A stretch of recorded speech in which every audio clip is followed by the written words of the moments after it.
नमस्कार आणि आपण पाहत आहात लोकहित लाईव्ह न्यूज चॅनल, आवाज सर्वसामान्य जनतेचा। धानोरा साचलदेव येथील जिल्हा परिषद अंतर्गत जलजीवन मिशनच्या विहिरीचे निकृष्ट काम। उमरखेड तालुक्यातील धानोरा साचलदेव येथील अंदाजे 75 ते 80 लाख रुपयाचे जिल्हा परिषद अंतर्गत जलजीवन मिशनच्या विहिरीचे निकृष्ट काम करणाऱ्या ठेकेदारावर व संबंधित अधिकाऱ्यावर गावकऱ्यांनी पुराव्यानिशी तक्रार केल्यानंतर 1 वर्ष होत असताना मुख्य कार्यकारी अधिकारी सीईओ जिल्हा परिषद यांनी अद्याप कारवाई का केली नाही, गावकऱ्यांचा जाहीर सवाल।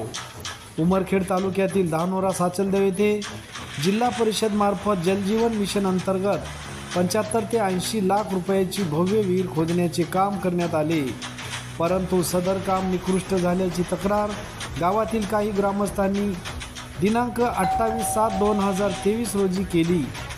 राहुल काळे पाटील, दिलीप काळे पाटील, सुशील मुदळे व शरद वानखेडे धानोरा यांनी जिल्हा परिषद ग्रामीण पाणीपुरवठा विभाग उमरखेड उपअभियंता ग्रामीण पाणीपुरवठा उपविभाग यांना पुराव्यानिशी तक्रार केली।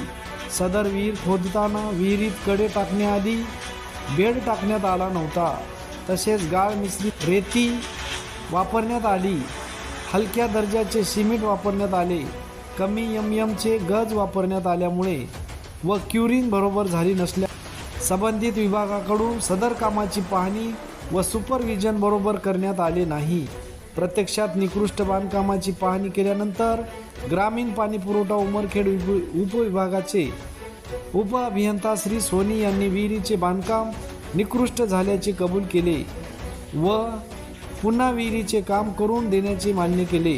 लाखो रुपये किमतीच्या विहिरीचे निकृष्ट काम ज्या ठेकेदाराने केले आहे त्या ठेकेदारावर व संबंधित सुपरविजन करणाऱ्या इंजिनियरवर किंवा कर्मचारी अधिकाऱ्यांनी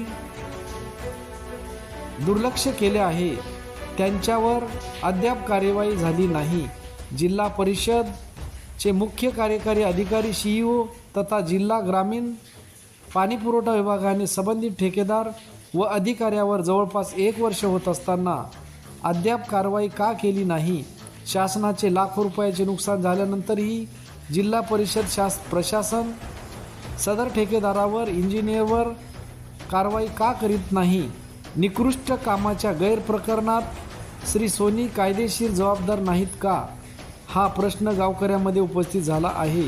संबंधित ठेकेदार अधिकाऱ्यावर कारवाई करून त्यांच्याकडून शासनाचे झालेले लाखो रुपयांचे नुकसान भरून घेण्यात यावे, कारण शासनाने आमच्या गावात लाखो रुपये निधी देऊन विहिरीचे काम मंजूर केले व आमचा पाण्याचा प्रश्न सोडविण्याचा प्रयत्न केला, परंतु हे अधिकारी व ठेकेदार शासनाच्या निधीला चुना लावत असल्यामुळे अशी योजना जर अपयशी झाली तर पुन्हा आमच्या गावाला एवढा प्रचंड निधी मिळणार नाही व भविष्यात गावकऱ्यांचा पाण्याचा प्रश्न सुटणार नाही। त्यामुळे सदर निकृष्ट काम करणाऱ्या ठेकेदारावर त्याची देखरेख करणाऱ्या ग्रामीण पाणीपुरवठा उपविभाग उमरखेडच्या संबंधित अभियंत्यासह वरील प्रमाणे कायदेशीर कारवाई झाली पाहिजे, अशी मागणी गावकऱ्यांनी दिनांक 28/7/2023 रोजी करूनही जिल्हा परिषद प्रशासनाने व जिल्हा पाणीपुरवठा ग्रामीण विभागाने तथा उमरखेड ग्रामीण उपविभागाने म्हणजेच जल जीवन मिशन प्रशासनाने अद्याप कारवाई का केली नाही? जलजीवन मिशनचे काम निकृष्ट झाल्याचे उमरखेड येथील जलजीवन मिशनच्या अधिकाऱ्याला मान्य, मग ठेकेदाराला व संबंधित अधिकाऱ्याला वाचवल्या का जात आहे, याची तालुक्यात चर्चा आहे। लोकहित लाईव्ह न्यूजसाठी विजय कदम।